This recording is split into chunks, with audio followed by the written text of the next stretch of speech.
all of those can be different depending on the bomb maker. And bomb makers, when it comes to terrorist organizations and terror attacks, the bomb makers are very important. I mean, they're a valuable commodity to these terrorist organizations because people can try to make a bomb, and there's a lot of information material that's online. ISIS and Al-Qaeda, they put out these magazines that tell people and teach them how to build a bomb in their mother's kitchen and so on. But sometimes it doesn't work. And we've seen a number of these situations where people try to build bombs and they just don't work. It happened in New York City. It's happened a number of places all over the world. And so the bomb signature gives an indication as to whether it's an orchestrated bomb that we've seen many times from a certain terrorist organization. Is it the kind of bomb that came from one of these magazines or the information online? That's very important. And the bomb techs that are being deployed out there, that many of whom I've worked with here in the U.S., they're able to look at the forensics. And that's why it's so important with what they're doing. They got to be very careful for all the different types of material that is residual from the explosion to be able to determine what does that tell you about the bomb signature, because that could also indicate who committed this attack, who built the bomb, how did they get the information. After a bomb goes off, can you still get DNA or fingerprints off of a bomb? Depending on what kind of material is left, it is possible. Absolutely. It all depends on how the person who was building the bomb touched it, and then where did they touch it, and what are the investigators able to retrieve. So again, this gets back to the crime scene. And this is a massive crime scene because every little piece of material, they're going to be combing that whole area to try to find everything that they can that could potentially be a piece of material that's part of that explosive device that can ultimately be analyzed by these explosive experts and to see if there's any kind of DNA, any kind of signature, and that helps with the investigation. Ray Kelly also touched on social media and trying to scour social media at this point. What would, if it were a U.S. agency, what would be going on right now to try to track down if there was any online activity? We saw it after San Bernardino that very quickly, Syed Farouk, Tashfeen Malik, they were able to find their online activity, pledging allegiance to members of ISIS in that case, and it began to lead down that road. What do you do to try to track this down? How important is social media early on these days? Social media is very important. There's going to be a whole team, if not a large group of investigators, analysts that are going to just be pouring through all social media. They've got a number of these software packages that can troll through social media using keywords like Ariana Grande, concert, explosive device, explosions, various keywords that are going to be trolling through all social media. And they're not just going to be looking at today, yesterday, a week before. They're probably going to be going back, 3 months, 6 months, maybe even as far back as once it was announced that the Ariana Grande concert was going to take place at that location. That could be the trigger for the investigators to say, okay, once it was announced, was there any talk on social media as far as there's going to be this concert and so on? That's going to be part of the investigation, and they're going to look at any kind of reference to the concert and that location with some keywords, explosions, and so on. That'll be part of this situation that we have here that occurred. You have to look at it and say, how callous could they be to go to a concert if this does end up being a terrorist attack filled with young children, young families, a lot of teenagers, teenage girls, and to attack there. But there's also that chance that they didn't care what the venue was. They just knew it was a packed house and that they were going there. Is there a chance that in the end a terrorist says, we don't care what it is, they're just going to where there are a lot of people? Well, you're exactly right, Alex. They looked at this target, I'm sure, as a place where there's a lot of people, packed stadium. So you got that going for the terrorists. That's what they're looking for. They're always looking for maximum effect, maximum casualties. But the Ariana Grande concert, Ariana Grande is a huge deal here in the U.S. and worldwide. My daughter loves her. And so I know what the people that were there at that concert, I know what they were going for. This was a major event. And this is known all over the world. Her, going out on the road, having concerts, this is a high-profile event here. So not only are they getting maximum casualties, but it's also a major event, a major entertainment event and stadium here, and that is what they're looking for. Just like 9/11, they're targeting airlines, they're targeting New York City, the Capitol, the Pentagon. They're targeting major places, high profile. This is exactly what they're looking for, these terrorist organizations, and that's probably what got them to this place here. If you're just joining us right now, it is 2 o'clock in the morning in the UK, and police are trying to piece together what happened outside Manchester Arena at the end of an Ariana Grande concert just before 10:35 at night, local time there. Police were called to reports of an explosion at Manchester Arena.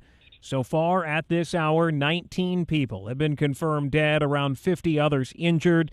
It's being treated as a terrorist incident until police know otherwise. We are hearing from our own Tom Rivers, who is in London, that there could be a news conference coming up any time now, 2 o'clock in the morning there, that police and officials are planning on finally updating what did go on and what folks need to know in that area. Police have said very little, except for these two fairly general statements that they have put out tonight about any of the circumstances. A short time ago, there was a controlled explosion that was done by police. They thought it was another suspicious device outside Manchester Arena. Turned out to be a pile of clothing. There was nothing suspicious, nothing dangerous with it once they were able to get up and take a look at it. ABC's Tom Rivers live in London. And Tom, we await this news conference now to hopefully get more information. You're absolutely right. And again, people will say, look, it looks exactly like a terrorist incident. And it's starting to stack up that way. But we wait until the officials actually say that. Again, sadly, we'll be looking at the numbers, Alex. 50 injured. Some of them more than likely are in serious condition. Sadly, those numbers may be going up. People still trying to make sure that they've hooked up with their loved ones, et cetera, et cetera. So there are a lot of different threads that the local community is looking at this stage of the game. A huge, as you can imagine, police presence down there right now. They'll be looking into all kinds of nooks and crannies, making sure that everything that is there should be there. Alluded to earlier, some of the attacks going back to the 70s and 80s here on the mainland. IRA attacks, they got rid of the heavy metal cast iron waste bins here, trash cans. They got rid of those. Oftentimes you'll only see a metal ring with a plastic bag for trash, because if that goes, there will be no quote-unquote shrapnel. So they're used to dealing with that over here. But again, this investigation is only beginning.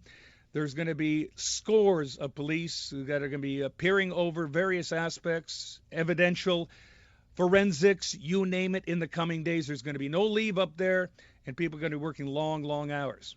Tom, I want to play for you right now the sound of the scene as people were running out. Here's what it sounded like.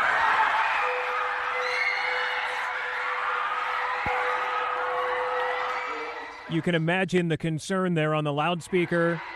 They're telling people to be calm and to be calm as they're going out. There were some who were jumping over the stands to get out, falling a fair distance as they were jumping over to get out as quickly as they could in a scene that had to be horrific by all indications now. 19 people we know have been confirmed dead, around 50 others injured. And there is, at this hour, early morning in the UK, Tom, an emergency meeting going on right now. Yeah, senior officials in the Home Office. That's kind of one below the full cabinet. But yes, that's one of the top, if you will, gathering of officials for law and order. They're going to be briefed. They want to know exactly down to the second what's going on, what's the state of play. And that would be certainly all that information would later, probably just in a few minutes later, be briefed to the public, waiting on this press conference up in Manchester. So we all kind of have a starting point. We know exactly where we're going in this thing, where this thing is going. As we've seen in the past, if it is a terrorist attack, we may have an early claim of responsibility. There may be one days later. They take different forms. But a lot of moving parts in this particular story, and we're just waiting for the next chapter to be written. The mayor of Greater Manchester, Mayor Andy Burnham, has just tweeted out saying, "My heart goes out to families who have lost loved ones. My admiration to our brave emergency services. A terrible night for our great city." Back to Steve Gomez, formerly of the FBI, now an ABC News consultant. And Steve, Tom mentioned there that the police obviously would be looking for, if they don't have it already, a claim of responsibility. We were talking a few moments ago about social media. How important does social media come into trying to find that claim of responsibility if this was a terror attack? Well, the law enforcement agencies, as I mentioned before, they're scouring social media. They're looking at all those radical sites, seeing if there's any kind of chatter, any claim of responsibility, any support for whoever it was that committed this act. So they'll be looking for that. Oftentimes we've seen it happen. The claim of responsibility a day, 2 days later. Sometimes it's gone, almost a week. So the fact that we haven't seen a claim of responsibility, that's not necessarily something that's unusual. We also have to consider the fact that we don't know if they actually have identified whether it was a suicide bomb, whether it was somebody who left something there and then left. That could factor into whether, if this is determined ultimately to be a terrorist attack, did ISIS or Al Qaeda, did they support this? Are they prepared to claim responsibility? Because if there is somebody who just left the device and then took off, now you've got a manhunt. Now you've got the potential for even more widespread investigation going all throughout the UK to ensure that they are contained, are not allowed to leave the country, are not in hiding somewhere. So those are all the different aspects that go into not only law enforcement's approach to the social media research and trying to figure out claims of responsibility, but also from the terrorist side, what they have done in the past and how they approach that type of responsibility claim. Steve Gomez. Steve, thanks. We'll come back to you in just a moment. Our partners at the BBC spoke with Imran, who was outside the concert venue waiting to pick up his partner and his daughter. Here's what he had to say. I was just waiting outside on New Bridge Street. I got there about 20 past 10 maybe. I texted my partner at about 28 minutes past saying, telling her where I was. And she said, she just finished the last song, we're on our way out. So literally minutes later, I just heard this big explosion. And I just saw my partner and my daughter running towards me. And my daughter was screaming, crying. And my partner said, just quickly, let's go, quickly, there's been an explosion, let's go as quickly as we can. And I just couldn't get out of there quick enough. And I just saw all these people come running down the stairs, screaming, pushing each other, screaming, crying, and it was manic. But I only heard one explosion. That's all I heard, one explosion. So, Imran, your partner and your daughter had literally been seconds out of the building when it went off. Yeah, literally. Well, she was at the top of the stairs when the explosion went off, and she said she grabbed hold of my daughter's hand and literally run down the stairs with her. Unfortunately, because my car's quite distinctive, she saw it straight away. And I were parked from the door, maybe 10 foot, if that, from the door where they were all exiting from.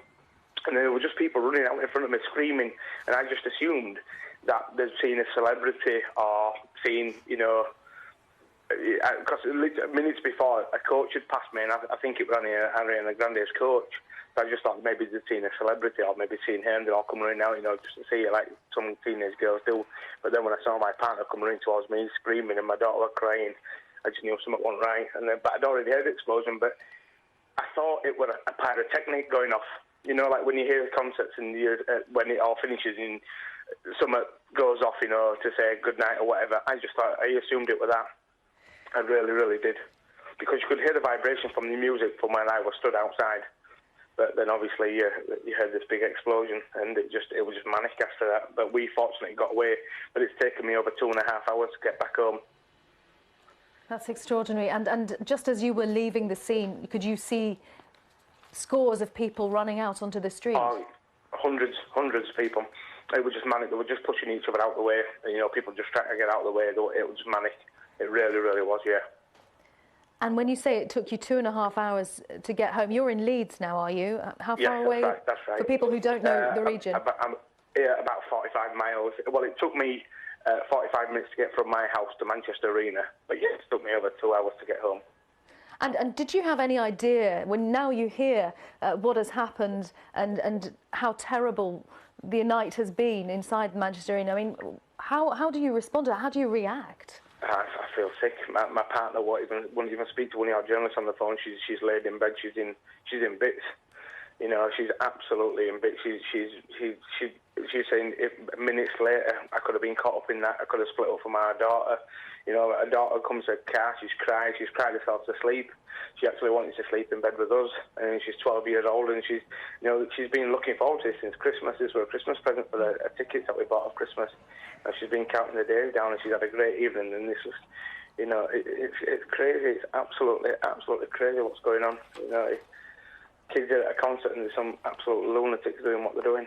It's crazy. And I'd imagine that there were many, many other girls like your daughter that age who were fans of Ariana Grande. Yeah, I mean, like I say, I got there about 20 past 10, and it were already busy outside with people leaving early. I assumed it must have finished early, and because I texted my partner saying it must have finished because there's literally, I'd say there were about 70, 80 people already outside. And she's like, no, the last song's still on. She texted me back saying, no, the last song's still playing. It's just about to be over and we'll be out. And so I texted her at 10:28, and she texted me back. I left that scene within 4 minutes. I'd gone.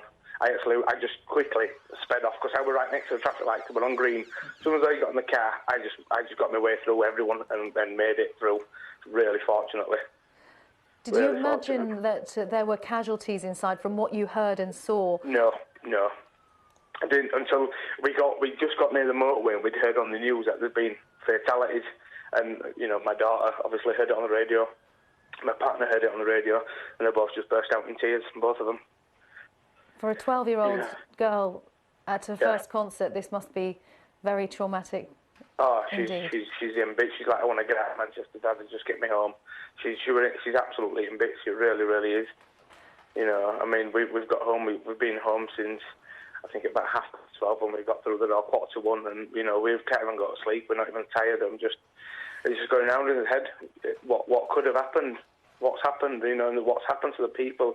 I've just read on the news about the kids in the hotel. You know, they can't find the parents and the guardians. It's absolutely crazy. And that could have been my daughter.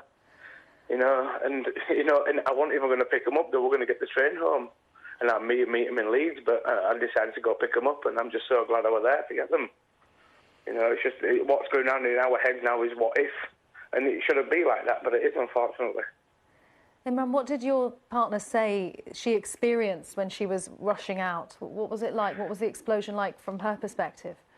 She just said she just heard this bang, and she just literally grabbed hold of my daughter's hand and just run down the stairs. That's it. That's all she said. She was literally feet away from me. She got to the top of the stairs where the exit was, and the explosion happened. And like I said, it was just one eye. We just heard one explosion. Definitely heard one explosion. And like I said, I were from the explosion, and when she heard it, to getting in my car, it were seconds, because I were parked literally 10 foot from the exit, from the door, on New Bridge Street, right from the door. I were parked literally across the road from the door. So there were, you know, she didn't have time to react. She literally grabbed my daughter's hand and saw all the people screaming. And she, you know, as soon as the explosion happened, my daughter started screaming. She said and started crying. So she grabbed hold of her and just literally run down the stairs with her and got away.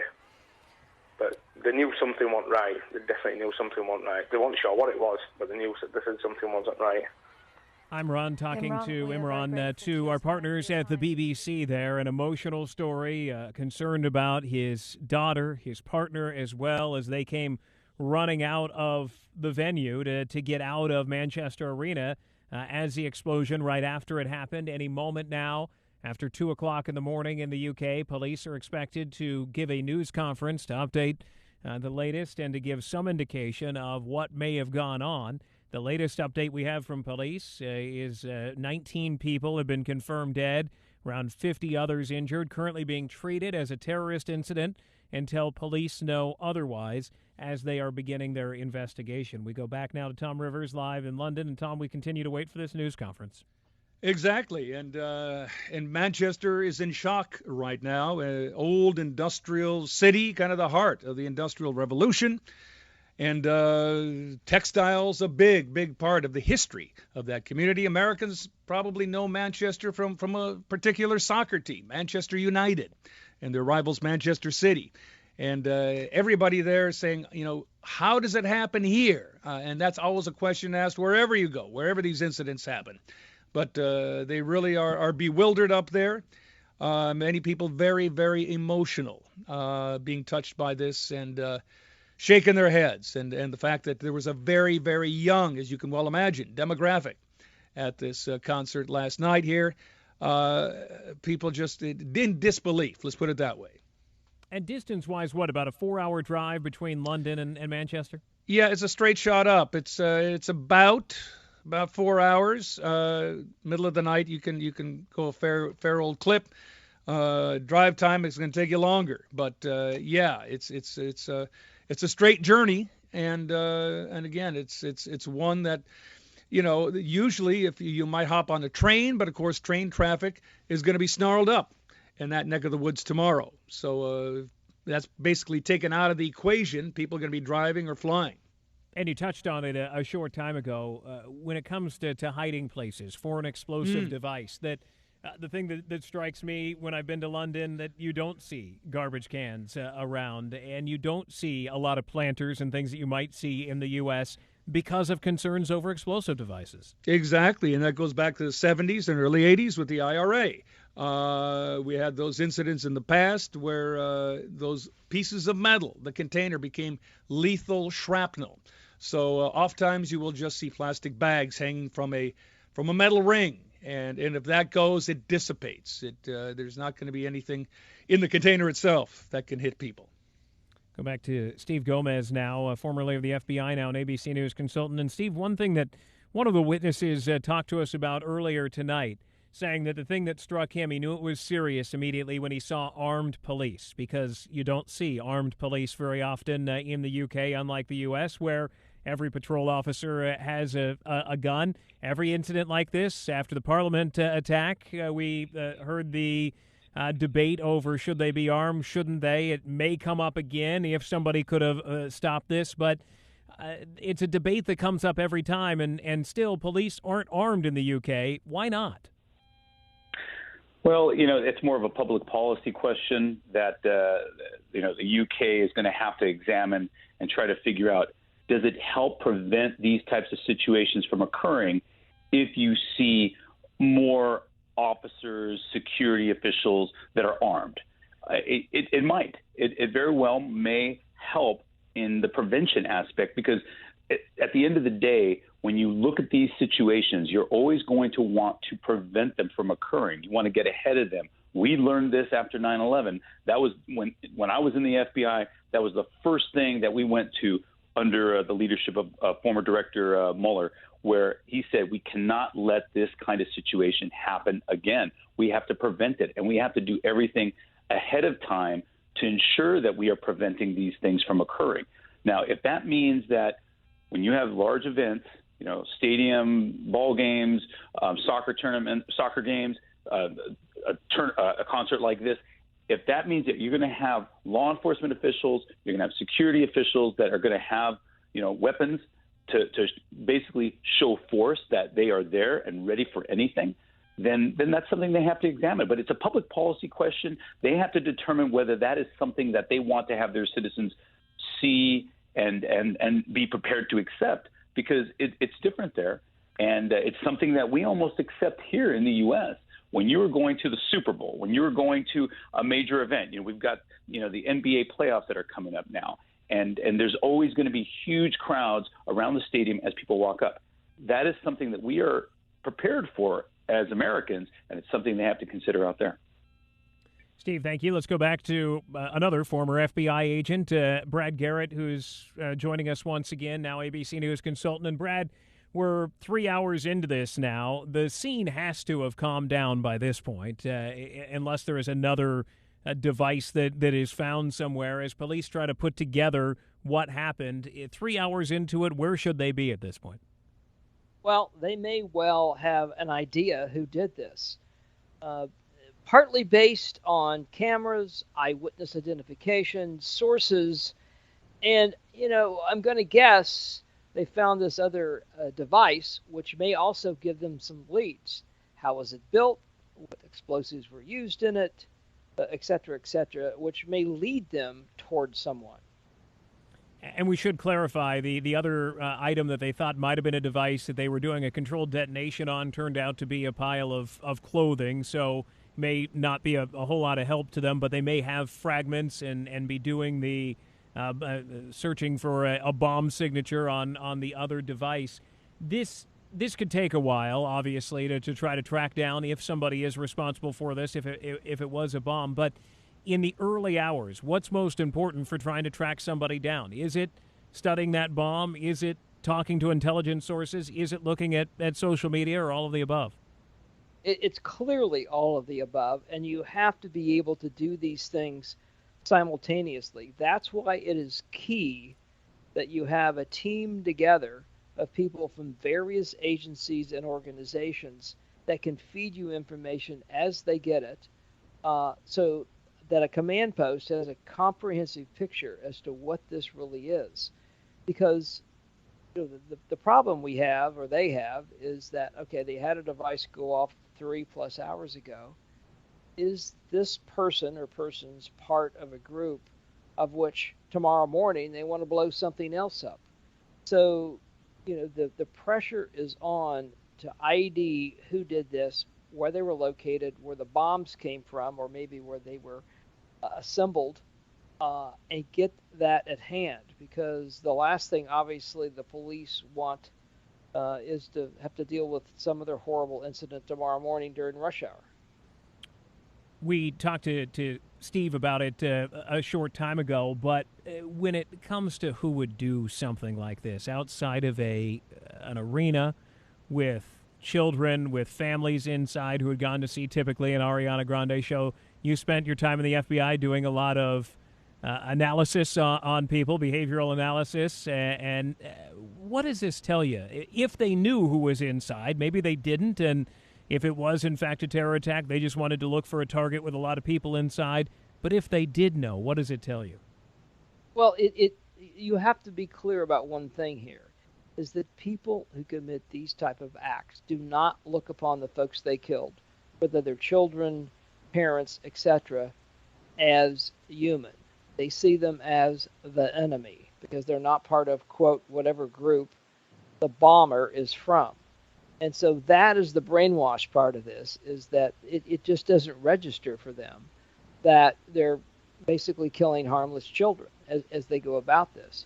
I will tell you that these typically are troubled people with marginal backgrounds, have not probably been successful, get caught up in an extremist group, or this even conceivably could just be an individual that maybe has some loose ties philosophically to a terrorist organization, but maybe did it on their own. I mean, as we talked earlier, Alex, it doesn't take a rocket scientist to walk into a crowd and light yourself up.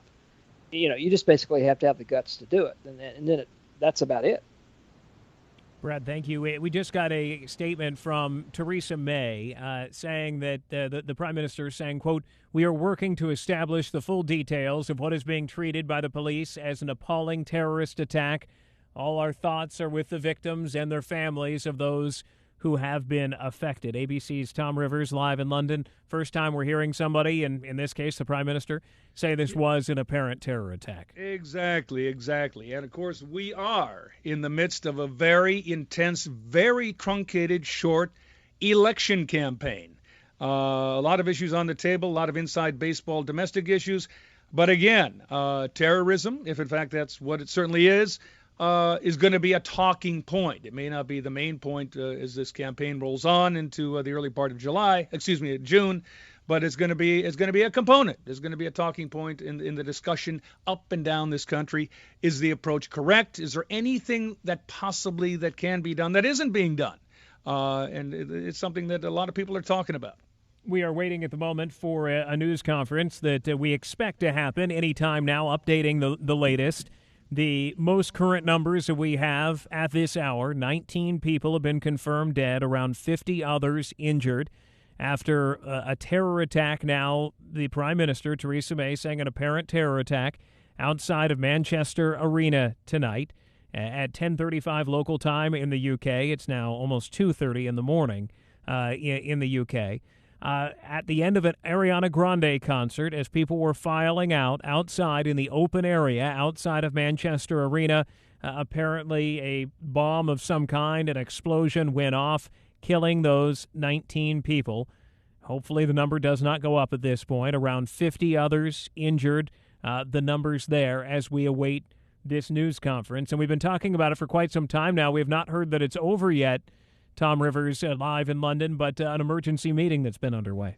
Exactly. So maybe that's why the police are holding back on their timing a little bit. They want to get that Home Office briefing done first, get the government into the loop exactly where the lay of the information is at this stage of the game, who might have done it, what does intelligence say, all of those factors. And then they will hold the police briefing up in Manchester.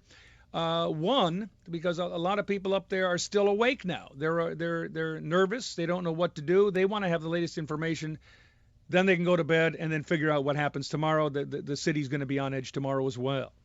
And we have heard at this point the train station will be closed tomorrow. We can understand, could understand if, and we don't know yet, schools are closed and whatnot, that this is now going to be a country, a city specifically, but a country very much on standby. Exactly. And what can you do? I suppose you can raise the threat level one more to the highest level.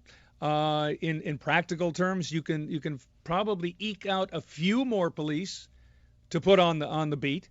All leave can be canceled, et cetera, et cetera. But again, you've got the backdrop of there's been a lot of police that have been laid off for the past couple of years here. That is another campaign issue here in the country right now. And what else can you possibly? Intelligence comes to the fore. That is very, very important. Keeping tabs on people, as we've seen in countless examples, Alex, from France to Germany to the UK. Oftentimes there are people that certainly at one stage of the game were on the radar of security types, and for whatever reason, sometimes they drop off. They've got a bulging in tray that they have to keep looking at other people. If they feel that some of them are not going to be doing anything, they drop off. That may or may not be the case here, but oftentimes it is. And a lot of these people are radicalized in prison. A lot of them have just common criminal backgrounds. Something snaps. Something turns them into an extremist. And we may be looking at it at this stage. Again, let's kind of hold back a little bit till the police talk, though, hopefully in a few minutes. Very true. Tom Rivers, thank you. If I can go back now to Rich Frankel, formerly of the FBI, now an ABC News consultant. Rich, 3 hours in now, what do police need to know by this point to get this investigation going? So now they've made a determination, most likely, what the explosion was. Hopefully they're now in close enough that they can start identifying what caused that explosion, at least a rudimentary determination as to what caused the explosion. And then also at this point, hopefully we're starting to get back some intel from the analysts and other enforcement officers who have been, scouring the internet, scouring, other files, determining if anything was mentioned about arenas, about Manchester. That should all start.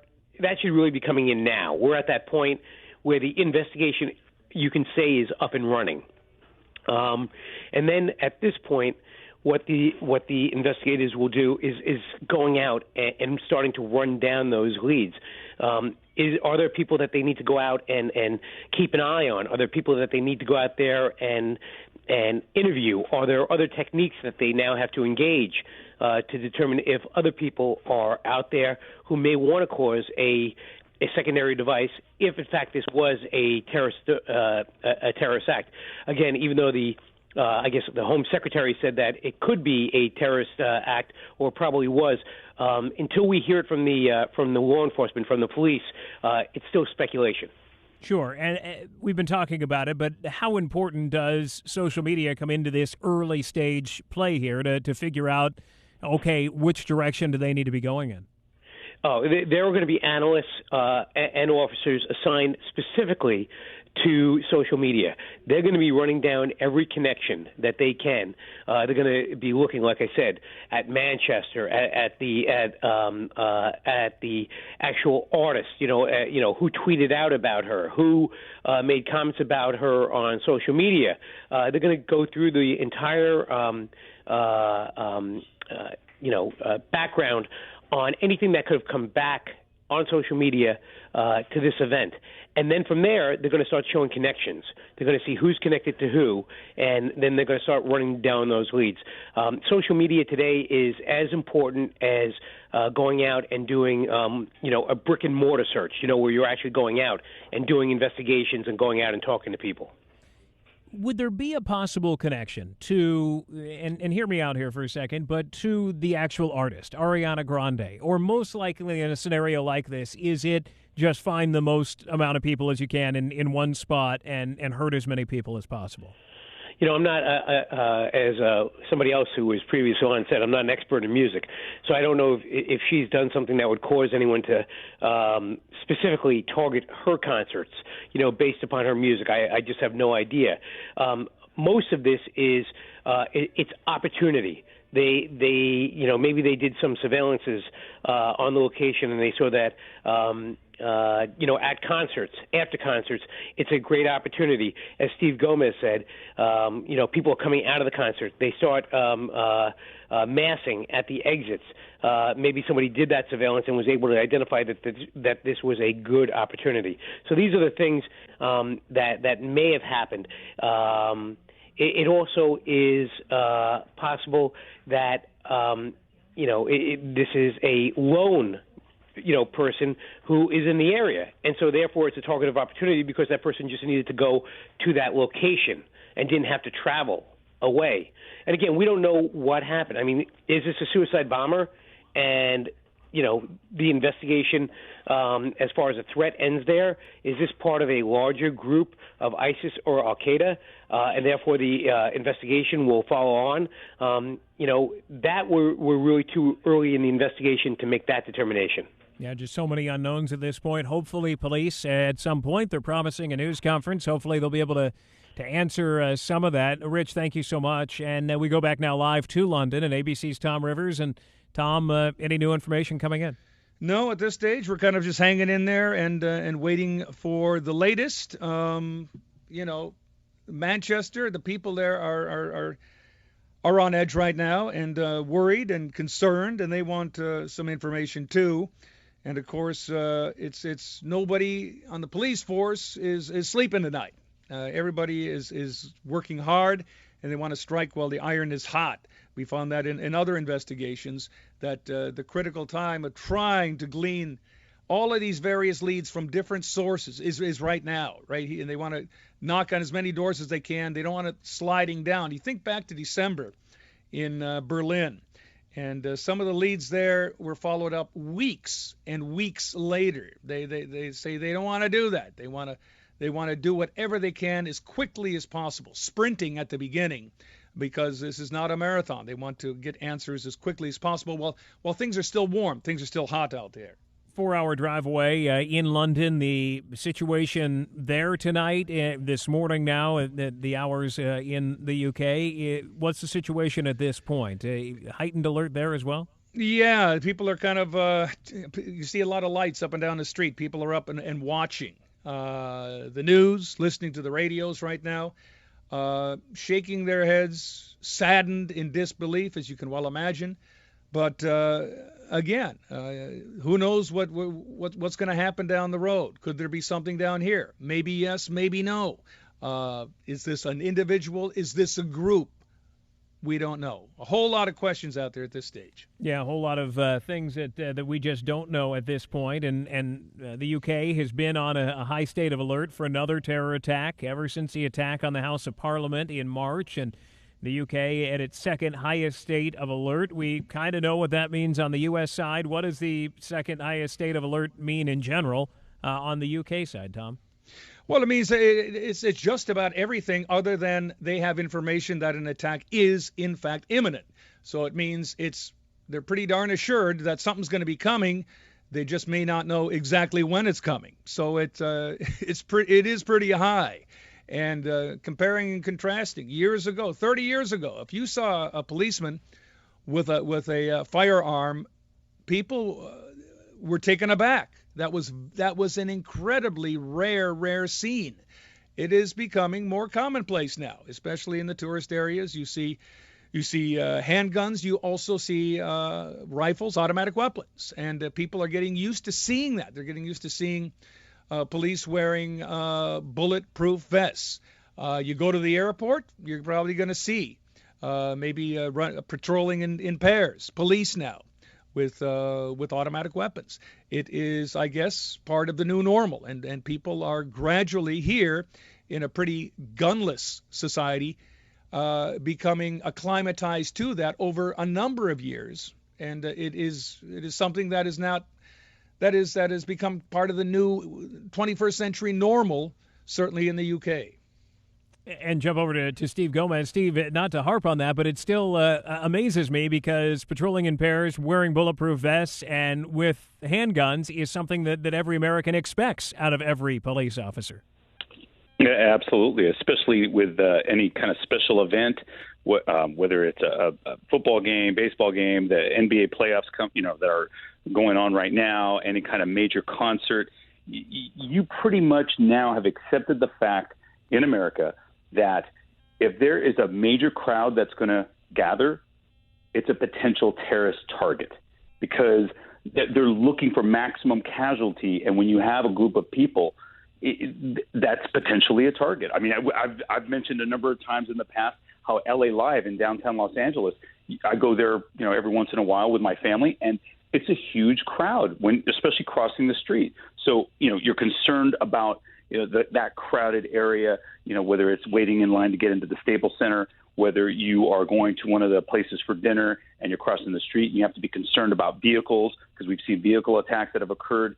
And so those terrorists that are using vehicles, they're looking for those crowds similar to what we have in downtown LA, similar to what we have anywhere in the world. Wherever there's a crowd, that's a potential target. And so law enforcement and all the government agencies that are out there that are dealing with securing these special events have to be thinking along those lines that in order to secure these locations, it starts with what is the terrorist target? And if that means that if any place that has a crowd there, then you have to consider how do you go about locking that down, hardening the target, making sure that these terrorists aren't thinking about doing it so you can prevent it.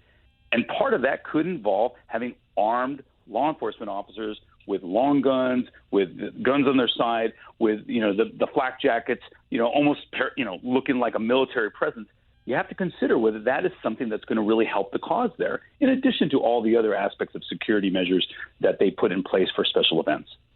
On the sad end tonight, parents and relatives, friends posting notes on social media now with pictures of young concert goers asking for anyone who may have seen them. There are some stories of people doing good tonight in Manchester.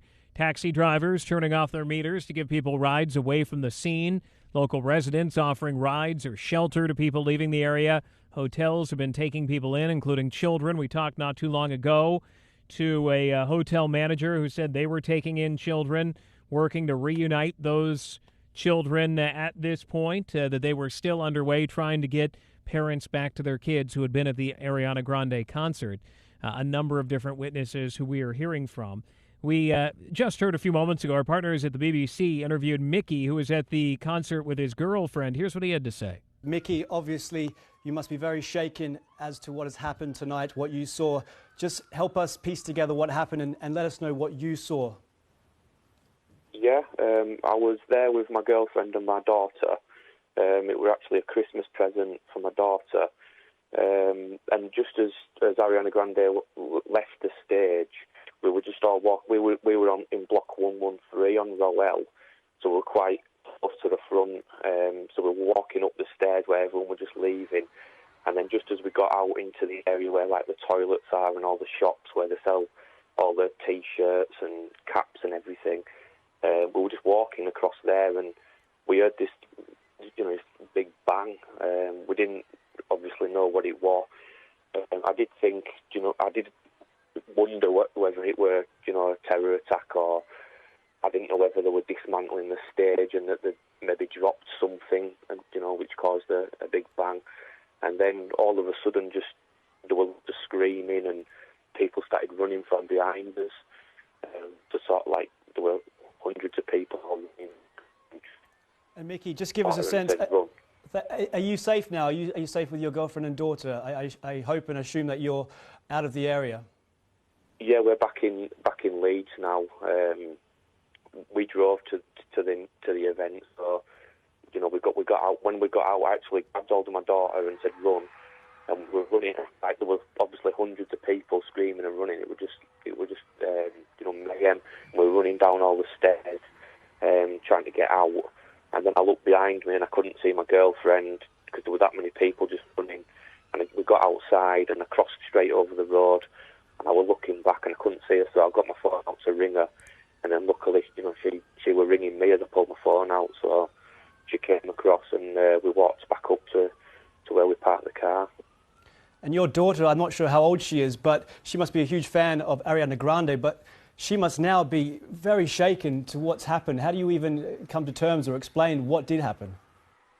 Yeah, she's a massive fan. She's loved her for years. She was really excited. She's got all her albums and everything. So it was, like I say, I got it for Christmas. She's been looking forward to it since December. She came out, from school today. We drove over, and obviously she was shaken up. She didn't know what we're going. She's 9 years old, so quite scary for her. She was saying, "What's happening? What's happening?" And when I was running, I just said, "Just keep running." And when we got outside, obviously she saw loads of other parents and kids crying and shouting. So, she was in tears when we got outside.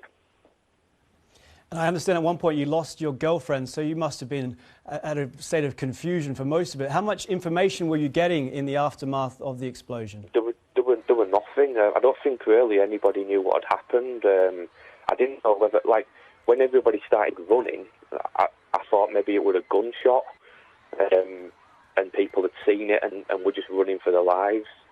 But nobody knew exactly, because where we were, I don't know where it actually happened, but we heard it, but we didn't see anything. Or I've heard people saying that they felt things. We just literally heard a huge bang. So we didn't know where it had come from, what it was.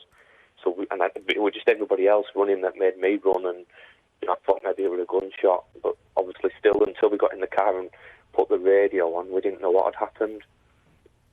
Yeah, Mickey talking to the BBC there. He was at the concert with his girlfriend describing the scene. You hear about getting out, the evacuation, how chaotic it was. We just heard via text a few moments ago from another young woman who was inside, and I'm going to read you what she has to say. She says it was shortly after Ariana went on stage, and off stage rather, and everyone began to leave when there was suddenly a huge explosion. Everyone panicked and ran, but we all got stuck in a big crowd on the stairs, couldn't get out. People began crying and screaming. There was a weird pause where people started shouting that there was a balloon or a speaker. That's why I took a video, she says, because people began to joke around thinking we had all ran and screamed over a balloon. More people ran, so we all panicked again. When we got outside, it was a mix between people crying and running and people reassuring one another, saying nothing to worry about.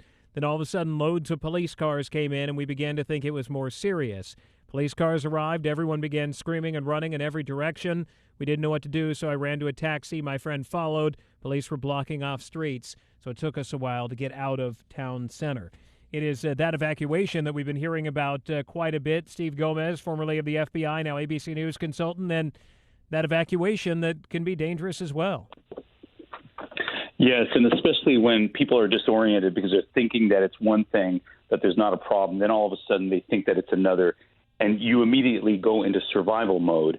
And that tends to be what you see when you have these types of stampedes, and people start just, they go into this panic mode, and they just try to get out of there as fast as possible, and then people get hurt. I mean, in this type of situation, you almost have to just try to stay calm, stay in place, and try to evaluate what is occurring, depending on where the sound is and what is going on. But again, this is late at night. Everybody's probably just, had a great time. They're now going from euphoria, watching Ariana Grande play, and then now all of a sudden now it's over, and you just want to go home and you're tired.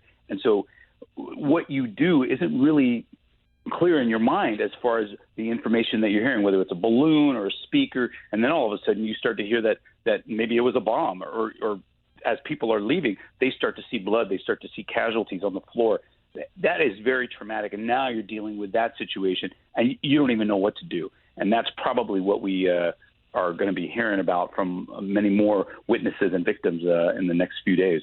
Potentially broken bones and whatnot in that case. And we've been hearing about it for quite some time, but we did just get a note that Greater Manchester Police are expected to make a statement shortly, not so much a news conference, but come out and make a statement to at least say basics of what they know and where we are at this point. Steve, what's your advice in all of your police tactics, FBI tactics, everything you learned, for folks to do in a situation like this? How do you get out without getting trampled and to make sure that you get out safely? Well, it really starts with remaining calm. And you have to determine that if you are going to join the crowd and the mass in trying to get out, and there's a potential risk to you and your family members, your young children, not only of getting trampled, but they could potentially be going into another secondary device. And it looks like the second device that they did, the controlled explosion, was not an actual device.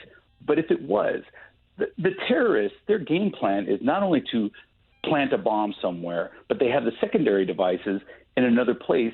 And it's called secondary device for a reason, because they are anticipating people running out of the area and going into what would be the area where they're going to plant the secondary device. So you almost have to just calm down unless the threat is right in front of you, unless there is an active shooter that is coming your way.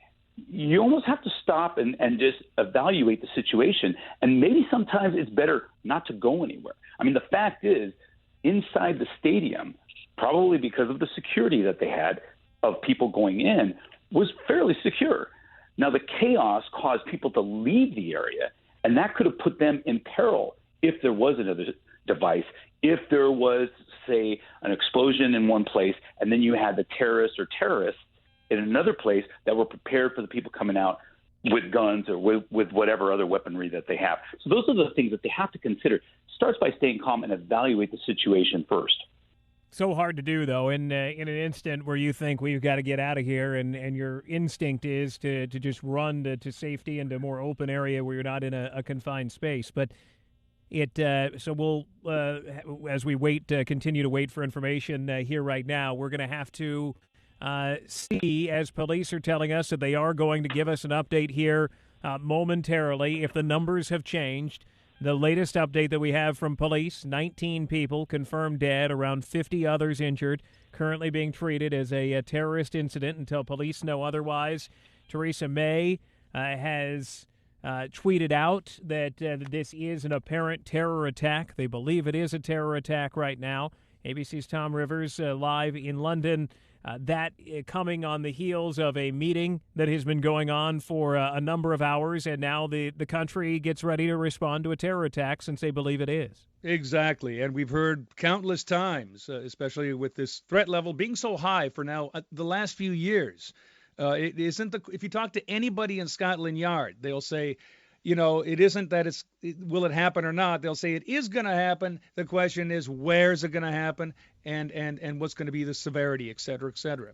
And, if in fact it is a terrorist attack in Manchester, you think back at some of the other attacks. Paris, okay, symbolic target. Then it was down in Nice in July.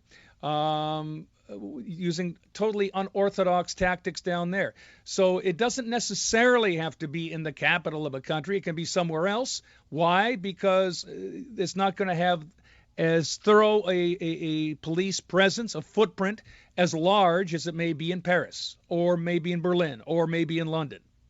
Momentarily, we expect to hear from police in Manchester. Greater Manchester Police say that they do plan on giving a statement any moment. We are standing by for that. We would have to expect, Tom, that based on the limited information that they have put out tonight, we are 3-4 hours into this now, and they've given two very short written statements, one just saying that they're responding, another giving the number of 19 people dead, 50 injured, but not saying a whole lot else, that this is probably not going to be a widespread news conference, maybe a very short statement that they have to come out and read. Exactly. I would expect exactly that. It may be a statement that's read out in about 1 minute, and that's it. They may update the numbers. They may still at that stage say it was an explosive event. We are investigating it. They may not even use the T word. But again, we'll have to just wait and see. But certainly people staying up in Manchester to hear the latest. People down here in London, same story. Sure, as the country now begins to focus again on another terror attack not long after the House of Parliament attack that happened in March, a 4-hour drive away from where this is happening tonight. Tom, thank you. As we continue our coverage here at close to 3 o'clock in the morning, UK time, we're coming up on 10 o'clock at night, East Coast time, 7 o'clock in the Pacific time zone, as we await more details. There have been a lot of rumors coming out through the day. You can imagine with 21,000 people inside an arena, a lot of people saying things.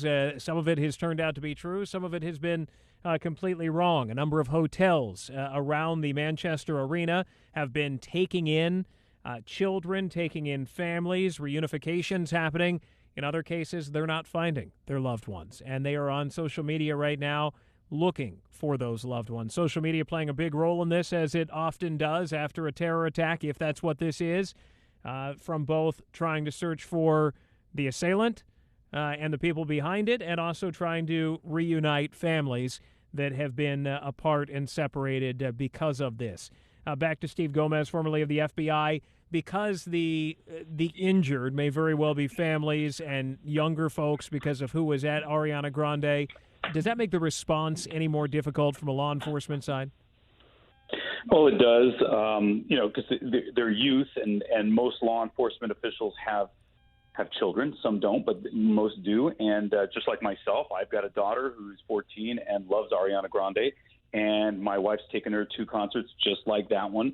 And this is very traumatic, so we can understand what everybody who went to that concert is going through right now. That makes it even harder, and especially if you're seeing the dead bodies or injured bodies of youngsters who are there to have a good time and are very excited about this.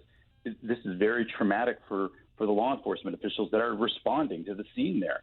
And they are going to work, as long as they have to. They're going to put in the work that needs to be done in order to provide them care. Same with the fire officials and the medical staff at the hospitals and so on. They're going to do everything they can to help those children and the families and the parents. But at the same time, the law enforcement officials, this is going to feed them as far as put fire in their heart to go out there and to work as hard as they have to hunt whoever it was that committed this act. I mean, this is exactly what we've seen in all the other terrorist attacks that we've seen here in the U.S., where the FBI, the Joint Terrorism Task Force, all the local police agencies, they're going to move heaven and earth, turn every stone, and make sure that they figure out what happened, who is responsible, and they're going to go after them. So it's traumatic. It's hard for them to deal with, but they are all professionals, and they're going to do their job, and they're going to do it very well, and they'll get to the bottom of this. And that's probably what they're talking about right now as they're preparing for this press release or press conference that they're going to have. And I'm sure we're going to be hearing about a lot more of what they're doing in the hours and the days to come. We can only imagine how difficult it was for those inside the arena to really understand what was going on. We have heard from a number of them and seen postings online saying they didn't know what was happening right away. I went to a concert at Staples Center a couple of weeks ago, and at the end of it, your ears are ringing. You've been listening to pyrotechnics, to loud music nonstop, and you might think that it was something involved with that or taking apart the sound system since Ariana Grande had just ended. In this case, unfortunately, it wasn't just that there was an apparent terror attack, according to the Prime Minister. Police saying that they were treating it as a terrorist incident until police know otherwise. Possibly one explosive device that went off outside in an open area, just in a public area right outside of Manchester Arena as they continue to investigate now. Back to Tom Rivers live in London. And Tom, this is very slowly taking shape. No doubt the hour of the day is not helping there, that it's 3 o'clock in the morning. Exactly. And again, I think it's going to be a sleepless night up and down the country. People are wanting to know the latest, and we keep seeing that this press conference keeps getting pushed back. Maybe it'll be at the top of this hour, but exactly that. Exactly what is behind this? Was it in fact a terrorist attack or not? Will we find out? Sadly, will the numbers rise among the dead and injured? But a traumatic story too. If you listen to some of the eyewitnesses who were often had their kids maybe 10 or 12 years old with them, something that's going to mark their psyche for their lifetime now. These kids are going to be thinking back on this and as a sad event. Maybe in some cases the first concert they've ever been to. So it's hard to imagine if in fact it is a terrorist attack going after this particular young group of people that were gathered in Manchester last night. 19 people confirmed dead, around 50 others injured as police try to piece this together. What was this? Was it a terror attack? Was a bomb placed in that open area? Was it a suicide bomber? What was it? They are trying to determine that right now. The area of Manchester, Tom, describe that for us, that we're talking 4 hours outside of London. Mm-hmm. The area is what? It's been rejuvenated over the years. It certainly went through a, if you will, a Rust Belt kind of a, if you will, living standard, if you will, for maybe the 70s and 80s. But it has been rebuilding, and there's a great going way back, turn of the century canal system there that was often filled with debris and mud. They've cleaned that up. They've gentrified it. It's become a really beautiful part of town in the center part of Manchester itself. A lot of universities, a lot of young people in Manchester. Has a pretty good nightlife. And as I say, it really was in this country, and you could say globally, it was where the Industrial Revolution really began. Textiles was their particular product, and it was shipped around the world. And of course, other aspects of the Industrial Revolution were refined in various parts of the UK. But that's what its history is. That's what it knows. And it's up on the northwest. It's not that far from Liverpool. And there's a great rivalry, as you know, between Manchester and Liverpool in terms of soccer, football up there. But yes, it is arguably the second largest city in Britain. That there's always a fight between Birmingham and Manchester because the populations are so close. Who's the second largest? I think Manchester wins by a sliver. But it's a beautiful place, and the people there are certainly going to be shocked. And working through the next few days is going to be difficult. Who knows what's going to be? Memorial services in a few days, et cetera, et cetera. But it is sad, and something terrible has visited that fair city this week. The Department of Homeland Security is drafting a statement now. It will say that Americans may see additional security measures visible here at home at key locations. They typically involve transportation hubs, landmarks, tourist attractions, and U.S. officials are waiting for more details now from their British counterparts who are assuming that this is a terror attack, as we've heard. Also, we find out it appears that Ariana Grande, the O2 Arena, is tweeting out now that she is scheduled to perform on Thursday and Friday at the O2 and will advise soon, they say, on the status of those shows of what's going to happen next. It would seem that those may very well be canceled, but Tom, the O2 Arena, another large arena, but in London. Exactly, and for those that were maybe here during the millennium, it was the point where a lot of the millennium celebrations took place. It was supposed to be a temporary structure, just like the Eiffel Tower was supposed to be a temporary structure, but it was eventually purchased by O2, the mobile phone service over here in the UK. And yes, there are it is really a very good hub. It's a very good venue for concerts and other entertainment things going on there all the time. And it's just, if you know where Greenwich is, it's right around the corner. So if you know where the Docklands area is, that great financial part of the east part of London, it is right down there, right on the edge of the Thames.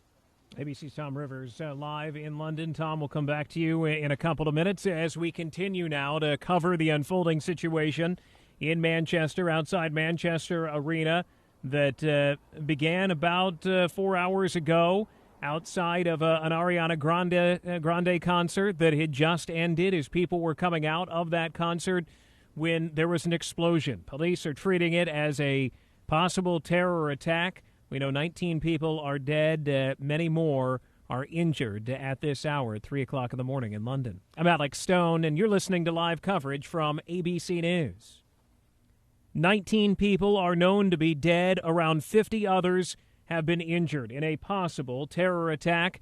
The British Prime Minister saying it appears it was a terror attack. Police are saying they're treating it as one right now after an explosion outside of an Ariana Grande concert as people were leaving. Now, last night, UK time, tonight, US time, from that concert that was going on in Manchester at the Manchester Arena. ABC's Tom Rivers continuing our coverage here, live coverage from ABC News. And, Tom, the latest is what?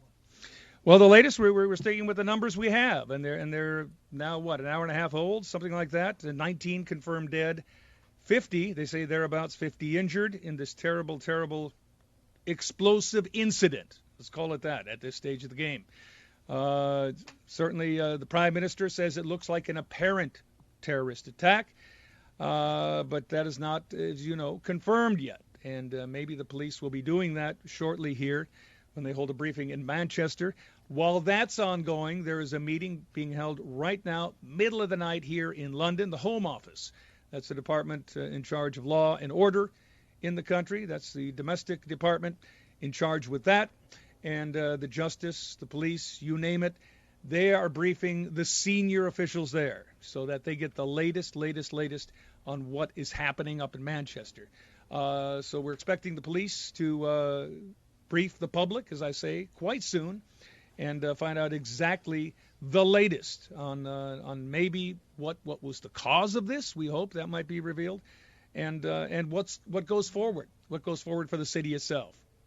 Greater Manchester Police tweeting out a little while ago, emergency services still working at the scene of the incident at Manchester Arena, continuing to ask the public to avoid that area. ABC News consultant, former FBI agent Steve Gomez joining us. And Steve, we found out that Ariana Grande apparently has at least two shows, coming up at O2 Arena later this week. We have to assume that those may be canceled from a security standpoint if, in fact, this is a terror attack. Well, they're going to consider canceling them. I think it's going to depend on the investigation.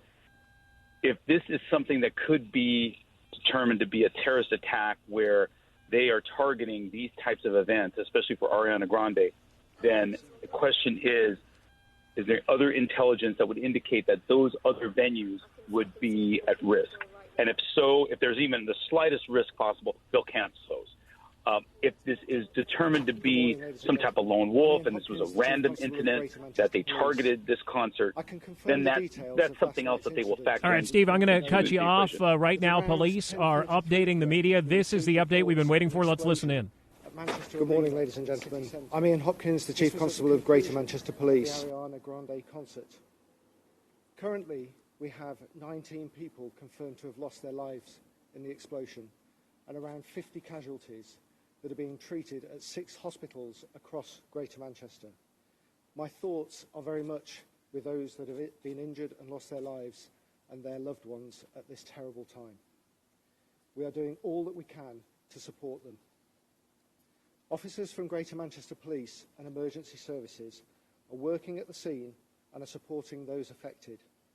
We are coordinating the operation here at Greater Manchester Police Headquarters. An emergency number is available for all those concerned about their loved ones or anyone who may have been in the area. The number is 0161 856 9400. We are currently treating this as a terrorist incident until we have further information.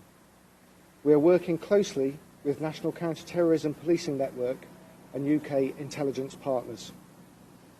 This is clearly a very concerning time for everyone. We're doing all that we can, working with local and national agencies to support those affected as we gather information about what happened last night.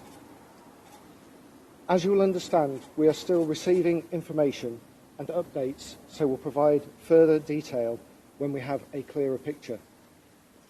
I want to thank people for their support and would ask them to remain vigilant, and if they have any concerns at all, to report them to the National Anti-Terrorist Hotline.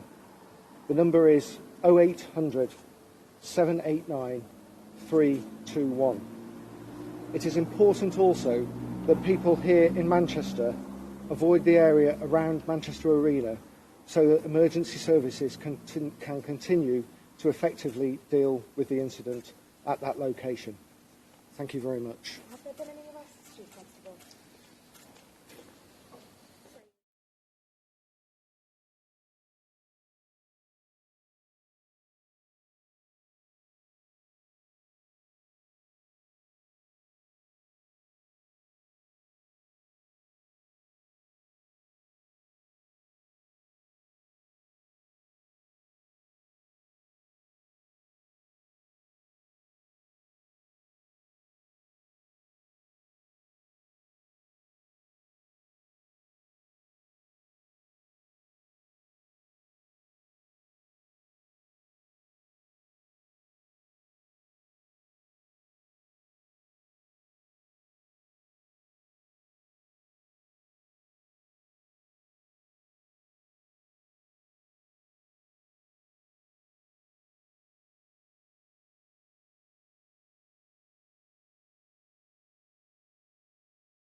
Attacks, et cetera, et cetera. So keep the eyes peeled, and they've got a line out there to help people, et cetera, et cetera.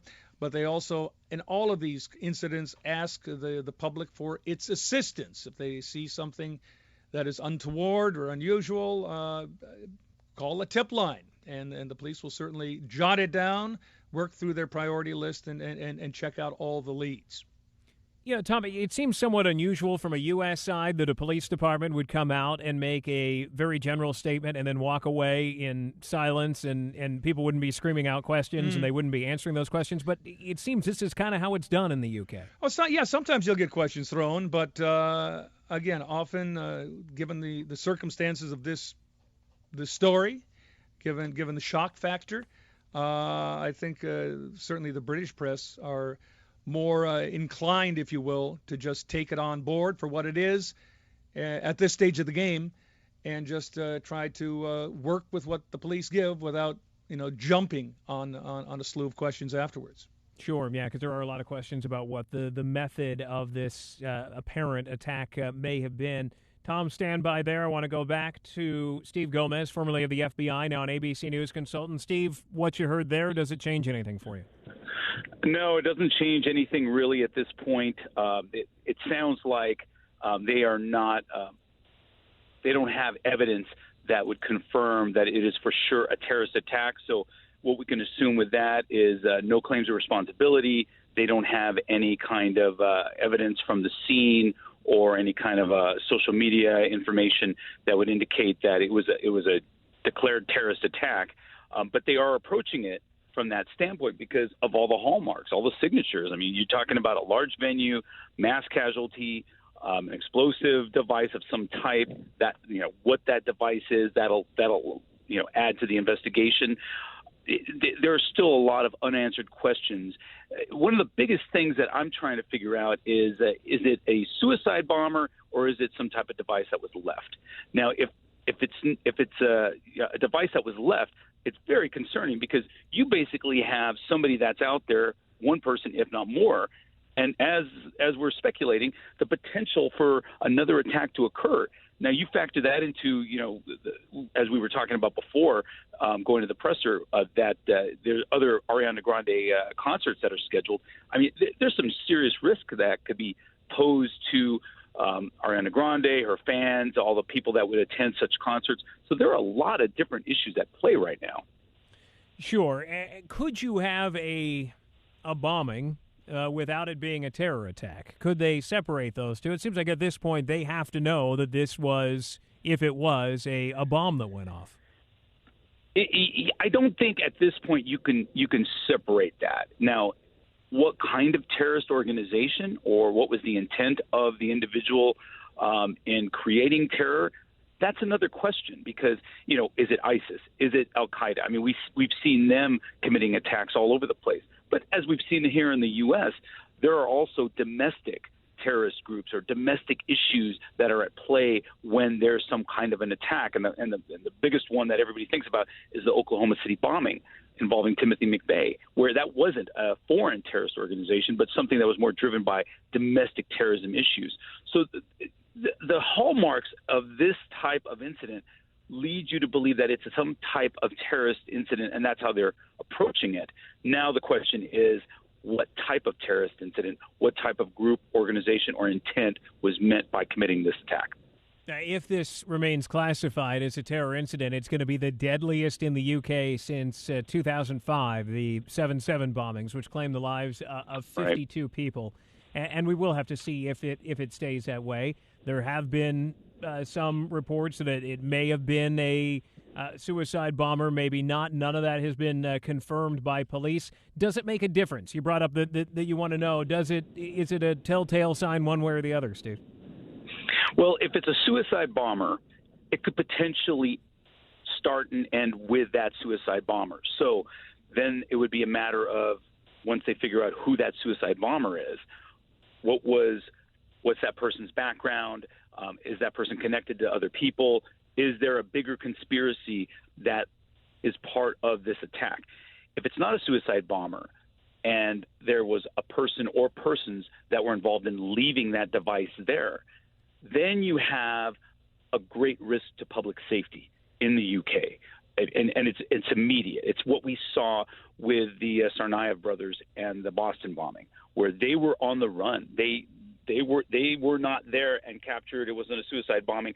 They were now out there, and there was fear that another attack was going to occur. That is the environment that the UK and all of its citizens are going to be operating in until they figure out whether it's a suicide bomber or somebody who left it and they're still out there. We have a statement now from Department of Homeland Security on the U.S. side on the incident at Manchester Arena. To read it to you, I'm going to read it to you cold here. The Department of Homeland Security is closely monitoring the situation at Manchester Arena in the United Kingdom. We're working with our foreign counterparts to obtain additional information about the cause of the reported explosion, as well as the extent of injuries and fatalities. U.S. citizens in the area should heed direction from local authorities and maintain security awareness. We encourage any affected U.S. citizens who need assistance to contact the U.S. Embassy in London, follow Department of State guidance. At this time, we have no information to indicate a specific credible threat involving music venues in the U.S. However, the public may experience increased security in and around public places and events as officials take additional precautions. We stand ready to assist our friends and allies in the UK in all ways necessary as they investigate and recover the incident. Our thoughts and prayers are with those affected by this incident. Rich Frankel, formerly of the FBI, now an ABC News consultant. Rich, at this point, what can the U.S. really do to help? We know the FBI has said it is standing by, ready to help. What can the assistance does the FBI stand to offer? Yeah, so the legal attaché in London, we've got FBI agents throughout the world, and the legal attaché in London has offered his assistance through the agents that are there, as well as reach back to the U.S., and I'm sure what's going on now in the U.S. is that FBI agents, intel agencies, law enforcement, they are scanning our files. Just like they're doing in London and throughout the UK, we are now going through our files, and we're checking to see if there's anything that says Manchester, says Arena, anything that comes back to this date where, there was chatter saying that something might have happened. We're going back through every single thing and analyzing that. We're going out to sources, any sources that would have had information, again, against, arenas, has source information regarding ISIS, Al-Qaeda, whether they have plans coming up. That's the type of thing that the U.S. Intelligence Services and FBI are doing at this time. And I have to assume partners around the globe are doing the same thing. I am sure, all of the partners, all of NATO, all of Europe, they are doing the exact same thing. France, all the countries will start going back and going through every database they can. You've already asked about social media. They're going through their social media and, again, doing the same thing, going and looking for certain code words, certain connections that might be there that could lead to something indicating who might have done this. As Steve Gomez said, it could be a device that was left behind, like a pressure cooker. It could have been somebody walking with a backpack and dropped a backpack. It also could have been a suicide bomber, where the bomber pulls the string and pushes the button and just detonates himself. Until we know more from law enforcement, we won't know how that investigation will go forward. As Steve had said, if there are still people out there, are we going to have a Boston bomber chase? Where we're out there, where the UK authorities are looking for additional terrorists, or is this more, one where it's a suicide bomber where he has blown himself up, but really there is no further threat immediate based upon this incident? The Department of Homeland Security in the U.S. saying that at music venues that there will be a heightened awareness, heightened security now. What can be done? You go to a concert, there are a lot of police officers around local. I'm sure the feds get involved at times as well. What's that next step that they now need to do in the short term? So I think you're going to see just an increased presence, out there. I think you're going to see an increased presence immediately after the concert, greater than what you probably have seen in the past.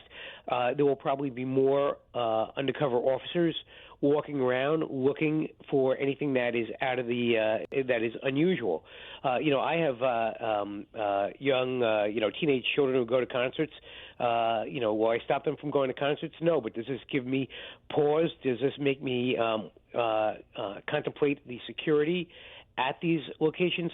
Of course it does. I'm like any other parent, and I can't believe, I can't even gather what the parents who have not found their kids are going through right now over in Manchester. So I think what you're also going to see is a lot more parents going to these locations. There are also in the U.S., I know of several organizations and even one school that teaches security about arenas and about sporting events. And I think you're going to start seeing those agencies and schools start giving more and more instruction on what to look for and how to react when you're at one of these events. I'm going to talk to my kids about what they should do if something like this happens. And in London now, not in Manchester, but in London, Ariana Grande, she's scheduled to hold shows later this week at the O2 Arena. If they were to go on, what could they do at this point to secure that she is going to be okay and that the concert goers are going to be okay? Or is it just impossible that they can allow that to go on? No, I mean, again, we have to see how this goes on. You still have a little bit of time to see what happens. Excuse me, from through the investigation. I think there are some things that they can do to increase the security and make people feel better about going to these events. But listen, you're never 100% secure. The UK, like the US, is an open society, and you can just never be 100% safe. So that is going to be a weighing of the threat and of the intelligence that they gather over the next several hours onto whether that concert does take place. On a scene like this, the sun coming up in a couple of hours from now in Manchester, does that play a role? There are a lot of scenes that we cover day in and day out that they do wait for the sun to come up, and that answers a lot of questions. Or should they be able to move forward with this sun or no sun? Oh, they're moving forward, sun or no sun. They're not waiting for the sun. I mean, will it make it easier to see things? Possibly, but I'm sure the trucks are out there with the lights. Manchester's a very popular city. The police department is a metropolitan police department that has all the bells and whistles that you need for this type of investigation. So I think they're going forward with this and not stopping. You will see a change in people that are coming out. They'll bring additional resources. It is 4 hours outside of London, so you may see additional resources come from other parts of the UK that will assist in the investigation. That takes a couple of hours to spin up, in the other parts of the country, and then it takes the time to get there. So you will see an increase in the investigative tempo, but it's not because of the sunlight or nighttime. It's more that it just takes that amount of time to get people there to help with the investigation. Rich, thanks. I want to bring Steve Gomez back into it, also formerly of the FBI, now an ABC News consultant. So he's talking about, Rich was there, about what happens over the next couple of hours, ramping up those resources, getting in the experts. Then what? Well, it's really an organizational exercise. Rich and I, we've seen these situations happen many times in counterterrorism, running counterterrorism operations, him in New York, me in L.A., and you've got every single law enforcement official in the UK, intel officials as well, that are dedicated to this case right here, because they don't know if they have the suspect or suspects in custody, if the threat has been stopped. So everybody is basically all hands on deck, ready to work, do whatever they have to do. With that, you're talking about a massive amount of resources, experts. It is an organizational exercise. As I said, you have to now organize this case because you are going to have tons of evidence that is coming in, that is being analyzed, that is being reviewed on the scene there, online, interviews that are being done. All these victims that are able to speak are being interviewed, and they're going over all the different aspects of what they saw and what they heard. And so all that information is now pouring into a command center, and there's multiple command centers. There usually is one that's on the scene, one that's in another location, one that's at a headquarters building. All of this information is pouring in. And so you have to have this organized in a manner where you are able to get all this information and the key bits of evidence and key information that is coming in from the various places is being put into basically the profile of this crime, the potential suspect or suspects that are involved. And you have to then be able to take that and build the investigation so you can now hunt down if there are other suspects out there. If there was a suicide bomber, did they have some support from somebody else out there? And you have to now solve the crime and prevent another attack, prevent another threat from impacting the UK and its citizens. And that's what they're dealing with right now. And it's a major, major undertaking, very similar to what we dealt with post 9/11. Let's hypothetically say here that the attacker is dead, that they didn't make it through this attack. How does that make it more difficult if they were working alone or a very closed group, that now you don't know if there's anybody else out there versus going out and finding somebody who you can arrest, and then at least you have somebody in custody?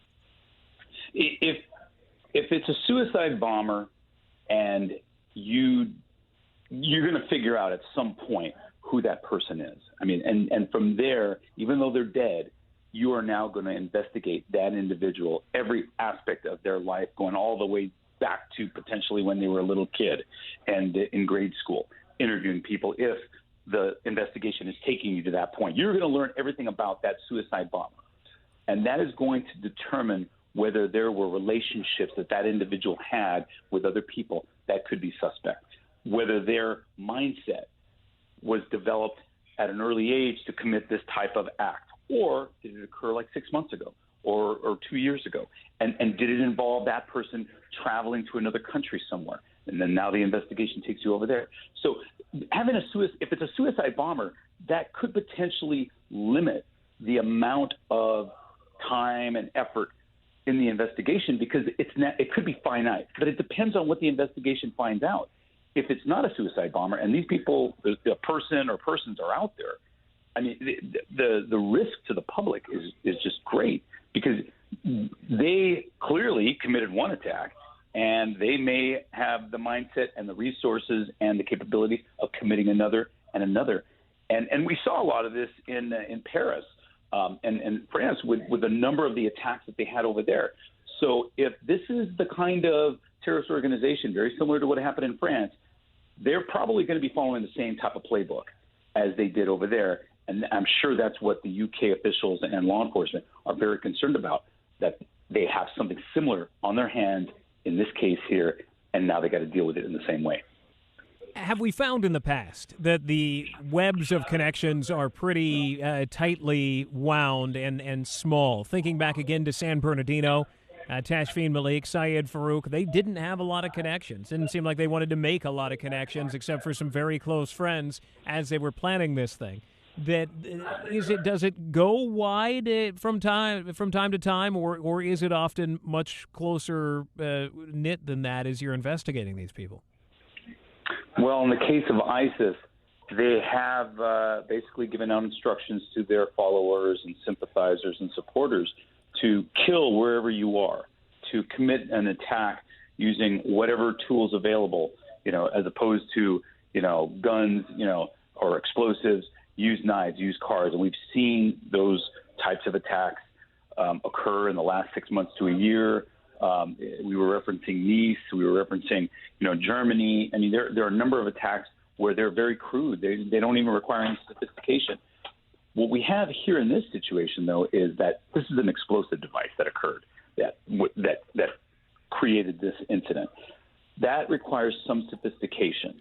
You have to have somebody who has the ability to build a bomb, and they succeeded. That bomb went off.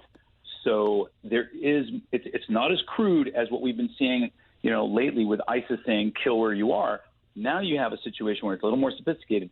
And with that kind of sophistication, there's usually more than one person. It's very difficult for one person alone to learn how to build a bomb just off of the propaganda and the information that's online. It can be done. Don't get me wrong. It's possible, but it's more probable that there are others involved, whether there was some training or whether there was some coordination with other people. And that is what's concerning about this situation, because it's a little more sophisticated than a knife attack or a truck attack. A bomb this powerful, if that's what it was, that shows some sophistication on the surface, doesn't it? That this took some know-how? Absolutely. Oh, yeah, exactly. I mean, and that's where the bomb techs and their forensic examination of whatever materials are remaining, they're going to be critical with this investigation. And that's probably why they are limited in what they can release and talk about, because they're still going through that analysis right now with that explosive device and the remnants of the device, and they're gathering all that, and that could take a while. And so they're trying to figure out the level of sophistication. From that, they'll then look at how that kind of bomb could have been made, the materials that could have been used, what type of instructions are out there as far as how you could have built that bomb. Or maybe it's something that is some type of military-grade explosive that would have had to come from some other part of the world and would have required more sophisticated training, a bomb maker from someplace in the Middle East, say. That kind of information that the bomb techs are going to gather will factor into the investigation, and it adds to the sophistication of what occurred. And that's something they have to really examine when they're doing the forensics on these materials that are left there at the crime scene. 19 killed, 59 injured. Let's just say, for argument's sake here, that it does end up coming from somewhere else far away. How does the attack end up in Manchester outside of an Ariana Grande concert on a Monday night? Well, what you really come back to is the sophistication of the explosive device. This is a major entertainment event. High profile, large gathering. This requires planning. If that is what we are dealing with, this is going to be something that would require a lot of planning. And we don't want to jump to conclusions yet. We have seen lone wolves that have attacked certain venues and locations. But it's the bomb and the severity of that bomb that makes you think, okay, this may not be something that one person can do. They might be able to do it if they travel to some other part of the world, receive bomb-making training from an expert, and that's happened before. And then they came back to the UK and were able to construct the device. Did they have access to the materials? Did they have access to the tools that were going to allow them to make that device similar to the way they were trained someplace else in the world? Those are some big questions that need to be answered by the investigative agencies there. Steve, your information invaluable there. Stand by. Steve Gomez, formerly of the FBI, now an ABC News consultant. We want to play for you again the short statement that police gave a few moments ago, updating the current situation in Manchester. Here's what police had to say. Good morning, ladies and gentlemen. I'm Ian Hopkins, the Chief Constable of Greater Manchester Police. I can confirm the details of last night's incident as we currently know them. That around 10:33 p.m. we received reports of an explosion at Manchester Arena in the city centre. This was at the conclusion of the Ariana Grande concert. Currently, we have 19 people confirmed to have lost their lives in the explosion and around 50 casualties that are being treated at 6 hospitals across Greater Manchester. My thoughts are very much with those that have been injured and lost their lives and their loved ones at this terrible time. We are doing all that we can to support them. Officers from Greater Manchester Police and Emergency Services are working at the scene and are supporting those affected. We are coordinating the operation here at Greater Manchester Police Headquarters. An emergency number is available for all those concerned about their loved ones or anyone who may have been in the area. The number is 0161 856 9400. We are currently treating this as a terrorist incident until we have further information. We are working closely with National Counter-Terrorism Policing Network and UK intelligence partners. This is clearly a very concerning time for everyone. We're doing all that we can, working with local and national agencies to support those affected as we gather information about what happened last night. As you will understand, we are still receiving information and updates, so we'll provide further detail when we have a clearer picture. I want to thank people for their support and would ask them to remain vigilant, and if they have any concerns at all, to report them to the National Anti-Terrorist Hotline. The number is 0800 789 321. It is important also that people here in Manchester avoid the area around Manchester Arena so that emergency services can continue to effectively deal with the incident at that location. Thank you very much. Once again, Chief Constable Ian Hopkins there from Manchester Police, going over everything as they know it at this hour. Reports of an explosion after the Ariana Grande concert tonight, U.S. time, last night, UK time. 19 people killed, 59 people injured, 6 hospitals across greater Manchester. They are treating it as a terror incident at this point until further information, gathering that information about what happened there a number of hours ago. ABC's Tom Rivers live in London. Tom, what's the latest? Yeah, still working from the line that it is an apparent terrorist attack. That's the word from Theresa May, the Prime Minister here. Sticking with that number, 19 dead and now I guess over 50 injured in this attack. The police not very forthcoming at this stage. One, it's early hours into their investigation. Two, there may be behind-the-scenes leads that they're following up that they don't want to disclose publicly at this stage of the game. But the worry is that hanging on the word be vigilant, the person or persons responsible, if in fact it is a terrorist attack, could still be out there and could be in a position to set off something else, either in Manchester or somewhere else here in the coming days. So, yes, people are being asked to, if they see something strange, pick up the phone, call the hotline, give a tip to the police. New York Governor Andrew Cuomo sending out a note a moment ago saying, out of an abundance of caution, I've directed state law enforcement officials to step up security and patrols at high-profile locations in New York, including airports, bridges, tunnels, mass transit systems. Are you seeing anything like that across the UK at this point, Tom? We may at first light. Certainly there was if you want to use the word surge, we saw an already heavily policed London after the Westminster attack 2 months ago increased slightly. And we may well see that in Manchester. But again, the police numbers being what they are, you cannot increase that significantly. It's going to be increased a bit, but not a whole lot more. The big stuff is the stuff you and I don't see.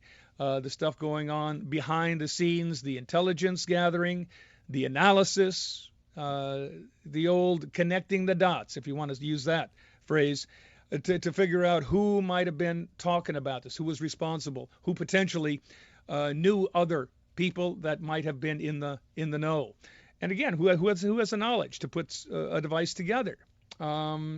It's difficult, but that's where they are right now. That's the starting point. And, of course, a good chunk of evidence at this stage of the game is going to be all that smartphone footage, CCTV footage in the immediate area. And they're going to be cracking on that right away, but they're going to have a lot of hours to go through. Rich Frankel, formerly of the FBI, the note that I just read from Andrew Cuomo, exactly what we had talked about hours ago now, that was likely going to be happening on the U.S. side. Is it what you would expect, that now officials in the U.S. stepping up security at airports, bridges, tunnels, mass transit stations? Yeah, that's exactly what we would expect them to do. Part of it, as you said, is PR. And not PR in the sense of public relations just for that, but it's to make people feel safe. You want people to be going to the airport. You want people going to the concerts and to the train station. You don't want them afraid. So if having a few more officers out there, a few more troopers, NYPD, local cops, then all the better, in my opinion. And not to ask a basic question, but what are they looking for? Anything out of the ordinary. I mean, it sounds, a little basic, but really they are. They're looking to see if somebody isn't fitting in, just appears to be doing something that they probably should not be doing. They're looking to see if there are bags being dropped in certain locations. I mean, you go through Penn Station, you'll see a bag every so often just by itself. Somebody puts it down. If that person walks away, I think you're going to see a quicker response than you may have in the past. If people are dressed out of the ordinary, they may get a second glance. It doesn't mean that these people are going to be stopped and questioned, but it just means that the police and the other law enforcement there are going to be heightened. They're going to be looking for these things and maybe taking a second glance at items that they would not have in the past. Tom, a moment ago, talked about a lot of what may be going on in the UK right now is what we don't see. What would be going on behind the scenes right now, something that may not be apparent? The amount of analyst work going on right now, it would be staggering to people who are not aware of it. I mean, people have either stayed on from the day before, or have been called back into the office to start going through everything that they can to find out if there's any connection that could show that this was or was not a terrorist attack, and if it was it a planned terrorist attack? Was ISIS involved? Was Al-Qaeda involved? Or is there something online to show that somebody posted something on social media that would have indicated that it was a lone wolf who was going out and was leaving a note? All of this is going to be being looked at from behind, and then you have the agents and the case officers going out and talking to their sources and following up with those sources to find out, is there anything that they could learn from those sources? Was there anything heightened in the sense of there was chatter out there about a possible incident taking place, whether it was in Europe or whether it was specific to UK, and then even more specific to Manchester. These are all the things that are going to be going on in the background that no one's even going to, hopefully, no one will see, because, to be quite honest, there's no need for people, the general public, to see this going on. And we have to assume they're getting inundated with phone calls and people saying, hey, I saw this, I saw that, here, see something, say something in the U.S. side. How do they decide what they're going to go out and spend their time tracking down?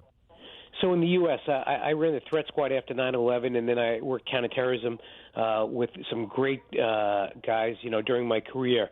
And first off, every threat that's called in is investigated. It may not be investigated by the Joint Terrorism Task Force or the FBI, but it's investigated by law enforcement. So what they will do is they will prioritize it based upon indicia indicating its reliability and its threat level. And so they'll then go out and they'll investigate each and every one of those threats. And yes, you're right. During these times of incidents or possible incidents, you always see an uptick in the See Something, Say Something campaign. But law enforcement is prepared for that. You'll see more agents and JTTF investigators being kept on throughout the time after these incidents, because we know that's what's going to happen. And so we're ready for that, and they go out and they investigate each and every one of these leads. Rich, stand by. I want to play for you Imran, who is waiting to pick up his partner and daughter outside of the Manchester arena as this happened. Spoke earlier to our partners at the BBC. Here's what he had to say. Basically, I was just waiting outside on New Bridge Street. I got there about 20 past 10 maybe. I texted my partner at about 28 minutes past saying, telling her where I was. And she says, she just finished the last song, we're on our way out. So literally minutes later, I just heard this big explosion, and I just saw my partner and my daughter running towards me, and my daughter was screaming, crying, and my partner said, just quickly, let's go, quickly, there's been an explosion, let's go quick as we can. And I just couldn't get out of there quick enough. And I just saw these people come running down the stairs, screaming, pushing each other, screaming, crying, and it was manic. But I only heard one explosion. That's all I heard, one explosion. So, Imran, your partner and your daughter had literally been seconds out of the building when it went off. Yeah. Literally, well, she was at the top of the stairs when the explosion went off, and she said she grabbed hold of my daughter's hand and literally run down the stairs with her. Unfortunately, because my car's quite distinctive, she saw it straight away. And I was parked from the door, maybe 10 foot, if that, from the door where they were all exiting from. And there were just people running out in front of me screaming, and I just assumed that they'd seen a celebrity or seen, because minutes before, a coach had passed me, and I think it was only Ariana Grande's coach. So I just thought maybe they'd seen a celebrity or maybe seen him. They'd all come running out, just to see it like some teenage girls do. But then when I saw my partner come running towards me, screaming, and my daughter crying, I just knew something wasn't right. But I'd already heard the explosion, but I thought it was a pyrotechnic going off. Like when you hear concerts and when it all finishes and something goes off, to say good night or whatever. I assumed it was that. I really, really did. Because you could hear the vibration from the music from when I was stood outside. But then obviously you heard this big explosion, and it was just manic after that. But we fortunately got away. But it's taken me over 2.5 hours to get back home. That's extraordinary. And just as you were leaving the scene, could you see scores of people running out onto the street? Oh, hundreds of people. It was just manic. They were just pushing each other out the way. And, people just trying to get out of the way. It was just manic. It really, really was, yeah. And when you say it took you 2.5 hours to get home, you're in Leeds now, are you? How far away? That's right. For people who don't know the region. About 45 miles. Well, it took me 45 minutes to get from my house to Manchester Arena. But yeah, it took me over 2 hours to get home. And did you have any idea, when now you hear what has happened and how terrible the night has been inside Manchester Arena, I mean, how do you respond to that? How do you react? I feel sick. My partner won't even speak to one of our journalists on the phone. She's laid in bed. She's in bits. She's absolutely in bits. she's saying if minutes later I could have been caught up in that, I could have split up from our daughter. You know, her daughter comes to the car, she's cried herself to sleep. She actually wanted to sleep in bed with us, and she's 12 years old, and she's been looking forward to this since Christmas. This was a Christmas present for the tickets that we bought at Christmas, and she's been counting the days down, and she's had a great evening. And this was, you know, it's crazy. It's absolutely crazy what's going on. You know, kids are at a concert and there's some absolute lunatics doing what they're doing. It's crazy. And I'd imagine that there were many, many other girls like your daughter that age who were fans of Ariana Grande. Yeah, I mean, like I say, I got there about 20 past 10, and it were already busy outside with people leaving early. I assumed it must have finished early, and because I texted my partner saying it must have finished because there's literally, I'd say there were about 70, 80 people already outside. And she's like, no, the last song's still on. She texted me back saying, no, the last song's still playing. It's just about to be over and we'll be out. And so I texted her at 10:28, and she texted me back. I left that scene within 4 minutes. I'd gone. I just quickly sped off because I was right next to the traffic lights. We were on green. As soon as I got in the car, I just got my way through everyone and made it through. Really, fortunately. Did you imagine that there were casualties inside from what you heard and saw? No. I didn't until we just got near the motorway and we'd heard on the news that there'd been fatalities, and you know, my daughter obviously heard it on the radio, my partner heard it on the radio, and they both just burst out in tears, both of them. For a 12-year-old girl at her first concert, this must be very traumatic. Oh, she's in bits. She's like, I want to get out of Manchester, Dad, and just get me home. She's absolutely in bits. She really, really is. You know, I mean, we've got home. We've been home since I think about 12:30 when we got through the door, 1:45, and you know, we can't even go to sleep. We're not even tired. It's just going around in his head. What could have happened? What's happened? You know, and what's happened to the people? I've just read on the news about the kids in the hotel. You know, they can't find the parents and the guardians. It's absolutely crazy. And that could have been my daughter. You know, and I wasn't even going to pick them up. They were going to get the train home, and I'd meet them in Leeds. But I decided to go pick them up, and I'm just so glad I was there to get them. You know, it's just what's going on in our heads now is what if, and it shouldn't be like that, but it is, unfortunately. Imran, what did your partner say she experienced when she was rushing out? What was it like? What was the explosion like from her perspective? She just said she just heard this bang, and she just literally grabbed hold of my daughter's hand and just run down the stairs. That's it. That's all she said. She was literally feet away from me. She got to the top of the stairs where the exit was, and the explosion happened. And like I said, it was just one eye. We just heard one explosion. Definitely heard one explosion. And like I said, I were from the explosion, and when she heard it, to getting in my car, it were seconds, because I were parked literally 10 foot from the exit, from the door, on New Bridge Street, right from the door. I were parked literally across the road from the door. So there were, you know, she didn't have time to react. She literally grabbed my daughter's hand and saw all the people screaming. And she, you know, as soon as the explosion happened, my daughter started screaming. She said and started crying. So she grabbed hold of her and just literally run down the stairs with her and got away. But they knew something wasn't right. They definitely knew something wasn't right. They weren't sure what it was, but they said something wasn't right. Imran, an emotional story he told there about his 12-year-old. She got the tickets for Christmas, and then this happened as she and his partner came running out, jumped in their car, and they got out of there. We have new information we can report right now based on preliminary information. According to a senior law enforcement official briefed on the investigation, U.S. law enforcement officials have been informed that the leading theory is that the Manchester Arena incident was the work of a suicide bomber.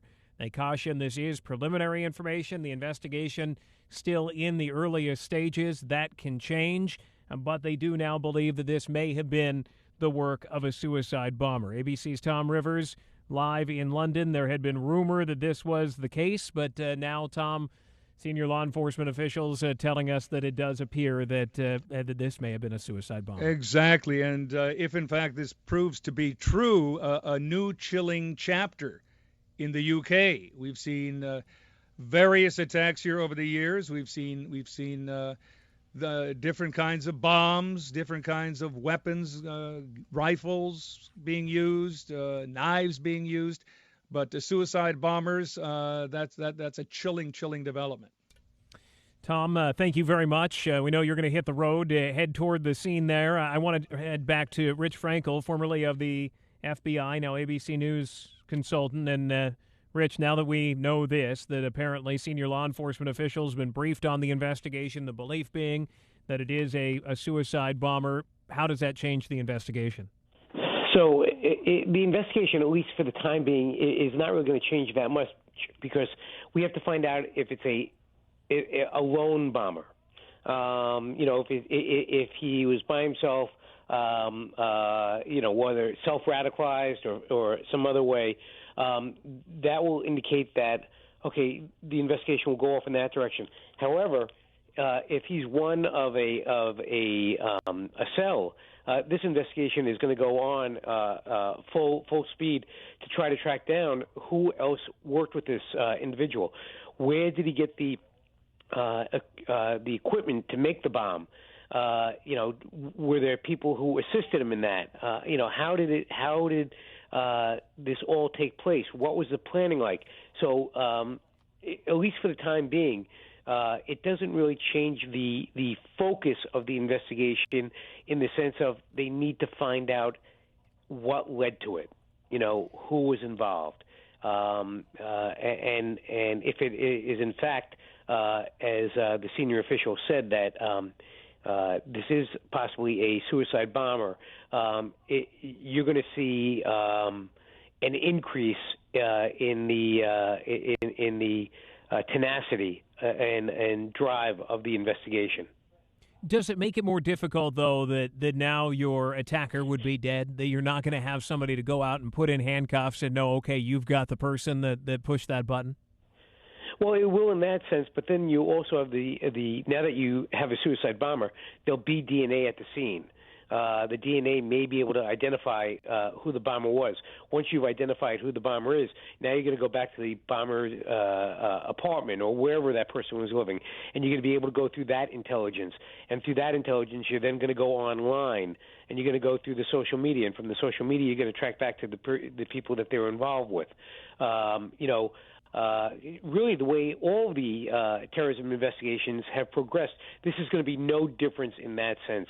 So there is a lot of investigation to do, and just because it's a suicide bomber doesn't make it quicker or harder. You just go out about it in a slightly different way. But again, the general principles of the investigation will be the same as they've always been. The investigation into the actual bomb, does it add a new component to how that bomb was built and the sophistication of it, that it had to be somebody knowing what they were doing? It wasn't just putting together a pipe bomb. It wasn't throwing things in a pressure cooker, that this is somebody who had to know what they were doing to build this? There was definitely more skill needed, and so they will be looking at that. They'll also be looking at how, as Steve Gomez said, the fingerprint or the way in which it was made will be a indicator as to whether this was something that was put together by somebody with a little bit more skill, but really on that person's own, or was this something that was needed certain type of explosive, powder or, equipment. So you needed more and more people to be involved. And also, let's remember that, we shouldn't call it, the suicide bomber a man or a female. We don't know who this bomber could be. It could be male, could be female. Really, we have no idea at this point in which direction that will go. Very true indeed. We just got a statement from Ariana Grande's manager saying, "Tonight our hearts are broken. Words cannot express our sorrow for the victims and families harmed in this senseless attack. We mourn the lives of children and loved ones taken by this cowardly act. We are thankful for the selfless service tonight of Manchester's first responders who rushed toward danger to help save lives. We ask all of you to hold the victims, their families, and all of those affected in your hearts and prayers." There are also some unconfirmed reports now that Ariana Grande may be suspending her world tour in the wake of what is appearing now to have been a terrorist attack. And Rich Frankel, if it is a suicide bomber, as one senior U.S. official is telling us it appears it may have been, in an open area, How do you stop that? Whether it be in the UK, in the US, in an area where you've gone beyond the security barricades, anybody could walk up, could have something underneath a jacket. How do you stop it? As several people have said tonight, it's almost impossible to stop that. Yes, you can push the security barriers back. You can have more police presence to look for something that's out of the ordinary. But we are an open society. Everyone is not getting searched at every street corner, and therefore it is impossible to make an area like that 100% safe. But they can do certain things. Again, they can have roving patrols. They can have both uniform and ununiformed presence in the areas. They can have the bomb sniffing dogs out. There are things that can be done to make it harder for somebody to do something like this. But again, you're never going to be 100% safe. I know, in Nassau County, they're going to be having the special operations and criminal intelligence response teams go out and do local patrols and go out to train stations and other large gathering places for the next several days. So at least for the time being, they will have an increased presence. And I'm sure not only in Nassau, but you're going to see that throughout the United States, throughout the UK, throughout Europe. Local police are going to be doing the same exact thing to try to not only to make it safer, but to give the general public that knowledge that they are out there looking for these people. Ariana Grande has just tweeted again saying, all it says is broken. From the bottom of my heart, I am so sorry. I don't have words. No doubt for U.S. officials, Rich, that there will be lessons learned out of every one of these, that there are lessons that are seen from what goes on elsewhere, and they can say, okay, we need to change things here at home. That, without a doubt, you're 100% correct on that. As terrorism has changed, counterterrorism has changed. And so in each one of these, there'll be an after action by, not by just the Manchester police, but by the FBI, by joint terrorism task forces, by intelligence services throughout the world, who are going to look at this and going, how could we have handled this better with 20/20 hindsight? What can we learn so that this particular incident, we can do our best to protect that down the line? So, this is going to be looked over and over again, just as every terrorist incident in the past has been done. In New York, between the subway bomber and the Times Square bomber and the other incidents, every time this happens, there's an after action, and we learn from those incidents on how to make things safer. And I'm sure that's going to happen again. Before we let you go, Rich, final thoughts. We're maybe an hour and a half or so away from the sun coming up in Manchester. Where do we go from here, and what do we need to know now? So now we need to know, is this person if in fact it was a terrorist, was it a lone suicide bomber, or is that person part of a cell? So they're going to really start digging in and going through the explosive area using forensics to determine if they can get any forensics that can indicate DNA. Are there any other telltale signs that the person had, whether it's the clothing or maybe the person actually had, a wallet? Are those just simple items that they can find at the explosive location that will help them determine who this person is? And from that point, the investigation is just going to expand dramatically through what they learn from where the person has resided and who the person's contacts have been, where the person has traveled, if the person has traveled. So all of that is going to be happening, from this time forward. Very quickly, how soon could we get DNA back? You can get some type of sample fairly soon. I don't have the exact timeline, but it's not immediate.